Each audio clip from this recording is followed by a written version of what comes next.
बिस्मिल्लाहिर्रहमानिर्रहीम। Discrete structure lecture number 5। Last lecture में हमने कंडीशनल स्टेटमेंट और बाई कंडीशनल स्टेटमेंट्स के बारे में पढ़ा था और वहाँ पे आपको कुछ कन्फ्यूजन्स थी, जिसके लिए मैंने आज सोचा आज हम आगे पढ़ने के बजाय फुल लेक्चर इसी टॉपिक को देते हैं, ताकि आपकी जो भी कन्फ्यूजन्स हैं वो कन्फ्यूजन्स आपकी क्लियर हो जाएं। जब तक क्लियर नहीं होंगी तो हम आगे नहीं जा सकते। अच्छा, पी इम्प्लाइज क्यू पहले हम देख लेते हैं।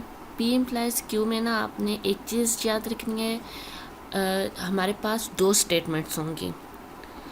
स्टेटमेंट 1 उसे हम वेरिएबल पी से मेंशन करेंगे और स्टेटमेंट 2 हमारी क्यू होगी।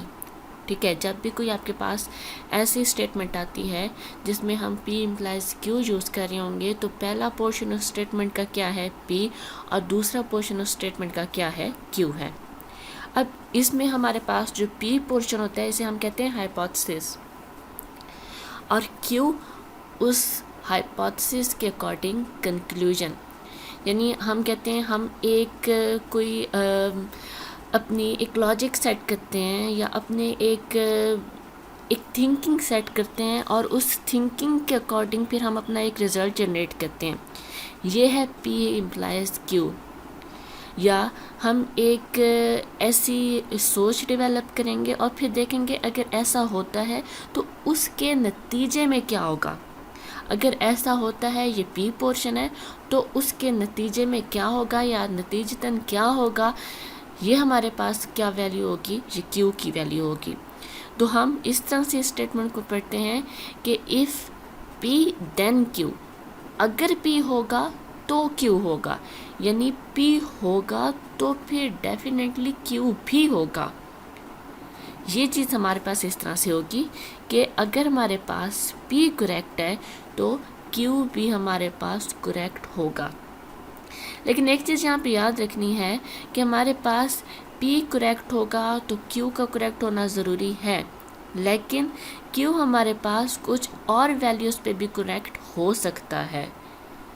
लेकिन हमारे पास ऐसी कोई वैल्यू नहीं आएगी कि जिसमें हम कहें पी तो करेक्ट है, क्यू करेक्ट नहीं है। ये हमारी हाइपोथेसिस के अकॉर्डिंग नहीं जाएगा। जब भी पी करेक्ट होगा तो क्यू को करेक्ट होना पड़ेगा। ठीक है, पी करेक्ट है, क्यू करेक्ट है, तो हमारी हाइपोथेसिस करेक्ट है। अच्छा, अब इसके अंदर ऐसा है ना, थोड़ा सा अगर हम साइंस का कॉन्सेप्ट लें तो साइंस में कोई भी जब थ्योरी बनती है तो स्टार्ट में क्या होता है, एक हाइपोथेसिस ही ली जाती है। यानी डायरेक्ट हम कोई लॉ नहीं जनरेट कर देते, डायरेक्ट हम किसी थ्योरी को जनरेट नहीं कर देते। पहले हम इसी तरह से ना एक थिंकिंग डिज़ाइन करते हैं कि इस तरह से ये हो सकता है, तो ये इस तरह से इस टाइप की अगर मतलब अगर मेरी सोच ऐसी है तो इसके नतीजे में इस तरह से रिज़ल्ट डेवलप हो सकते हैं। फिर उस हाइपोथेसिस को चेक करने के लिए फिर फर्दर हम बहुत सारे एक्सपेरिमेंट्स करते हैं। अगर वो एक्सपेरिमेंट्स हमारे अकॉर्डिंग टू अवर हाइपोथेसिस आ रहे हों तो फिर हम कहते हैं कि हाँ हमारी हाइपोथेसिस करेक्ट थी, और फिर फर्दर वो क्या होती है, थ्योरी बनती है। तो इसमें भी हमारे पास इसी तरह से ही है कि हम एक हाइपोथेसिस बना देते हैं, उसके अकॉर्डिंग एक कंक्लूजन सेट कर देते हैं, और फिर फर्दर हम क्या करते हैं, एक्सपेरिमेंट्स के थ्रू चेक करेंगे कि अगर हमारी वैल्यूज़ करेक्ट हैं तो आंसर क्या आ रहा है, अगर हमारी वैल्यूज़ करेक्ट नहीं है तो आंसर क्या आ रहा है, अगर हमारी एक वैल्यू करेक्ट हो जाती है दूसरी फॉल्स हो जाती है तो आंसर क्या आता है। तो ये हमारे पास जो हम चेकिंग का प्रोसेस करेंगे वो हम कैसे करेंगे, थ्रू ट्रुथ टेबल, जिसमें हम पी की वैल्यूज़ को ट्रू और फॉल्स और क्यू की वैल्यूज़ को ट्रू और फॉल्स लेंगे और देखेंगे हमारी हाइपोथेसिस ट्रू आती है या फॉल्स आती है। उस पर भी जाएंगे, लेकिन पहले कुछ हम एग्जांपल्स ले लेते हैं।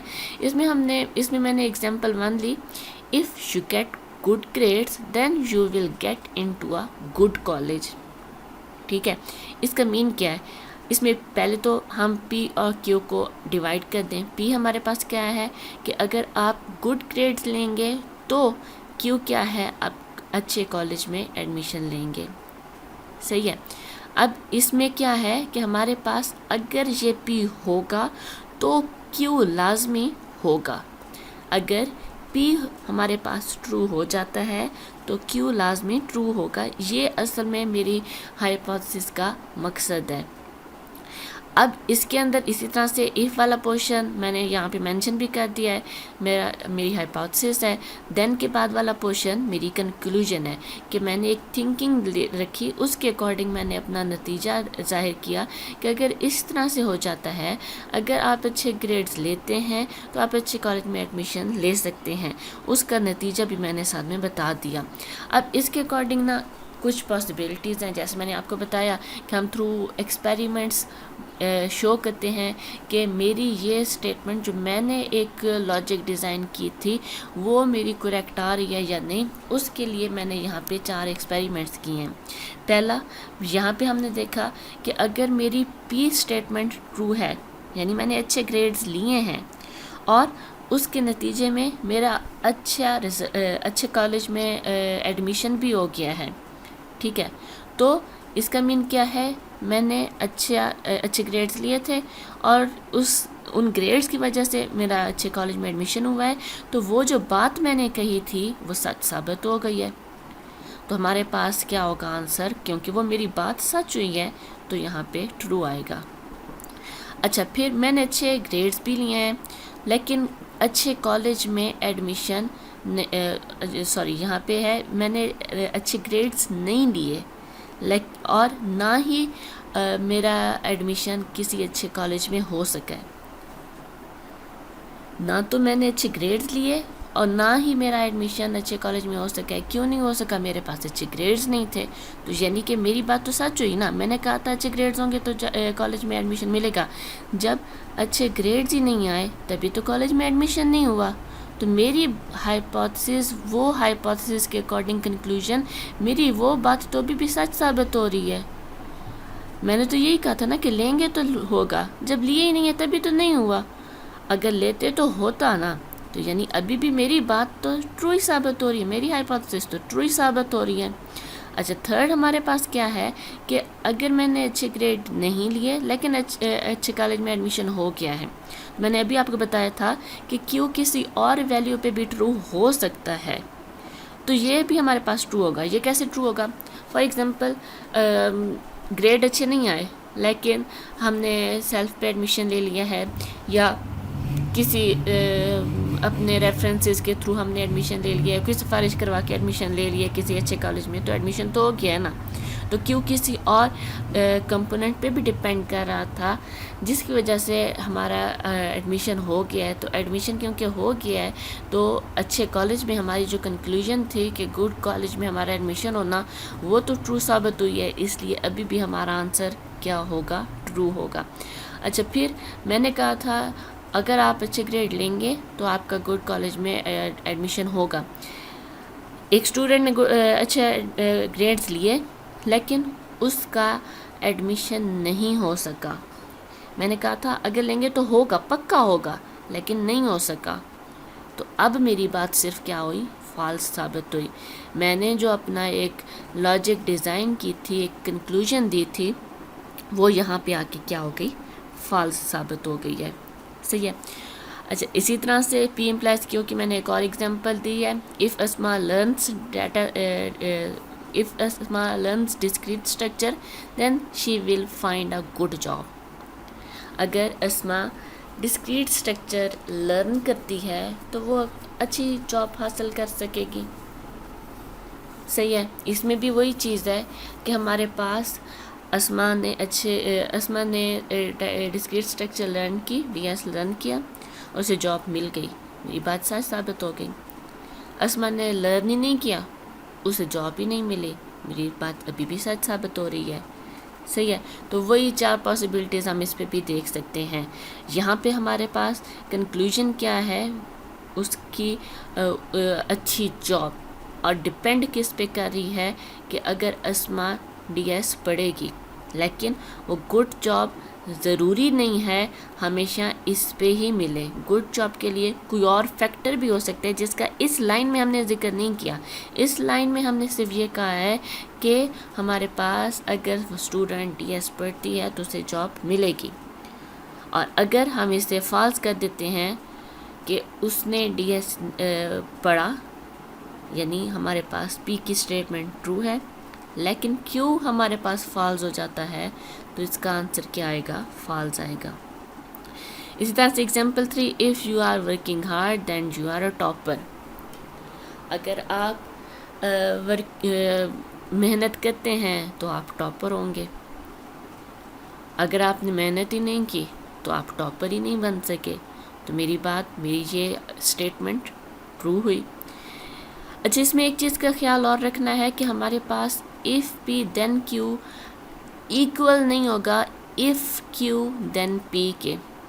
यानी अगर हमारे पास ऐसे है ना, if Asma learn DS then she will find a good job, अगर इसे हम उलट कर दें, हम कहें if Asma find a good job then she learns DS, तो ये गलत हो जाएगा, क्योंकि हमारे पास P implies Q is not equals to Q implies P।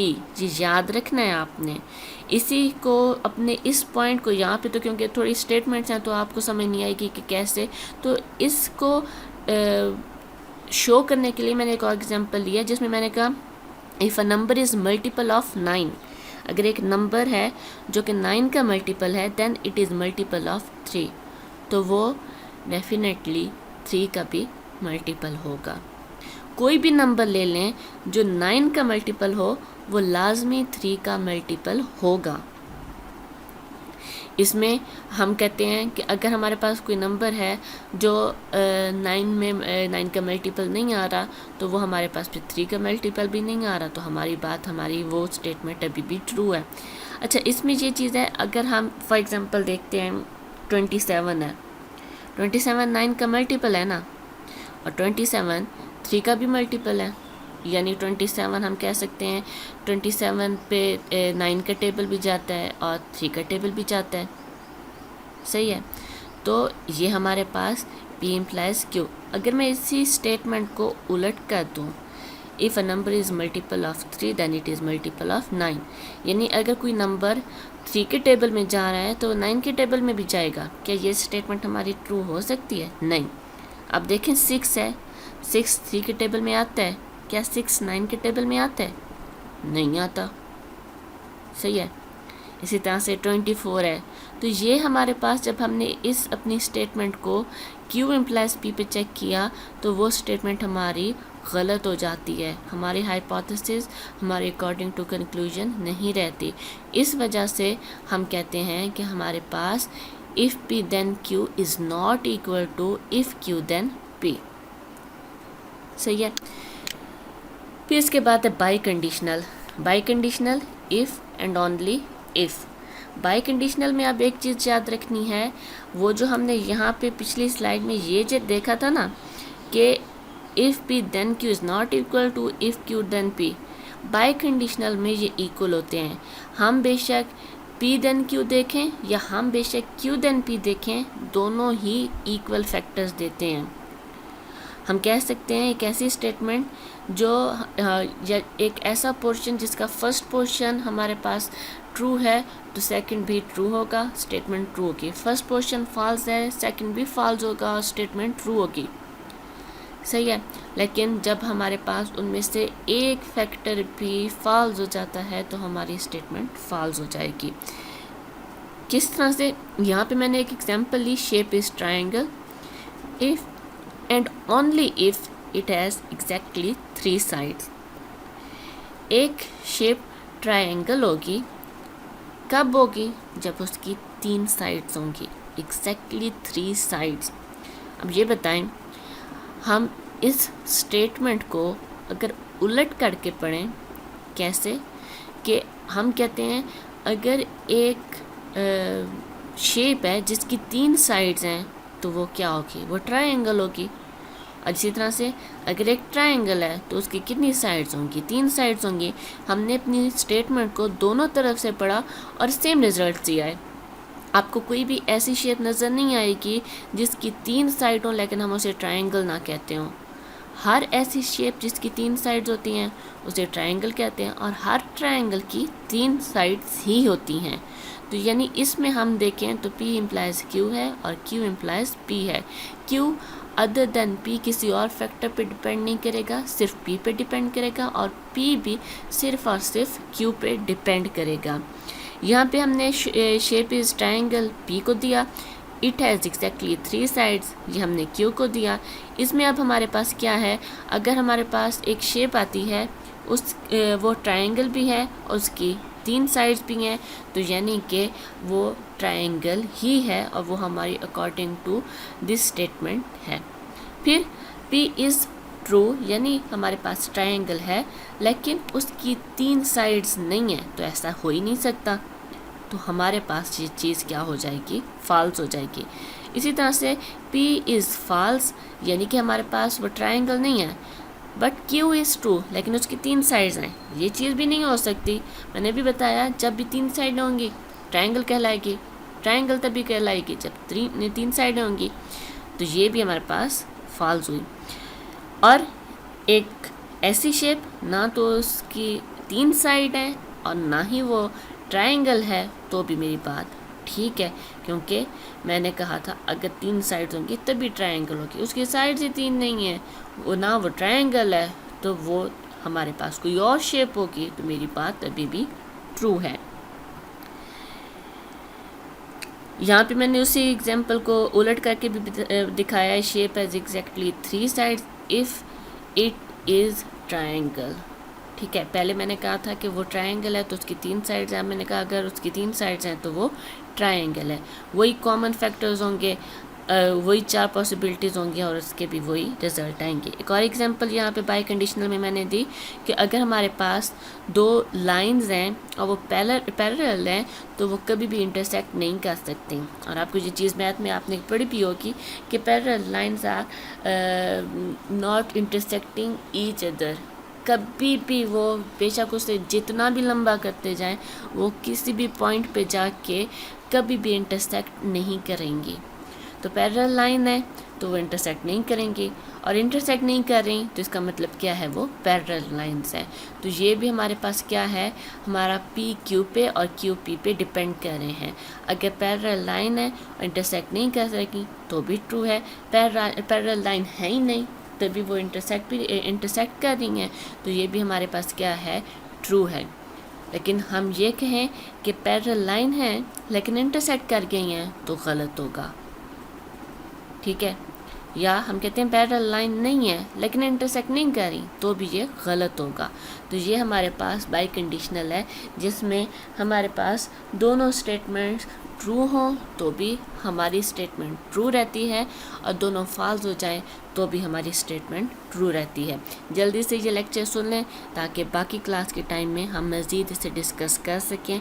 आपके माइंड में कोई क्वेश्चन आता है तो हम उससे भी फर्दर डिस्कस कर सकें। ओके बेटा।